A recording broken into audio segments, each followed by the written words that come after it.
i7 ગુજરાતનો અવાજ।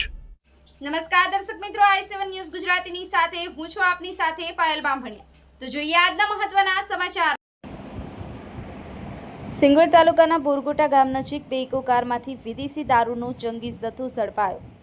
₹5 લાખથી વધુનો મુદ્દામાલ કબજે। ગુપ્તખાનામાં છુપાવી થતી દારૂની હેરાફેરીનો પર્દાફાશ। દાહોદ જિલ્લાના સિંગવડ તાલુકાના બોરગોટા ગામ નજીક રણધીકપુર પોલીસે વહેલી સવારે સફળ કાર્યવાહી કરી બે ઇકો કારમાંથી વિદેશી દારૂનો જંગી જથ્થો ઝડપી પાડ્યો છે।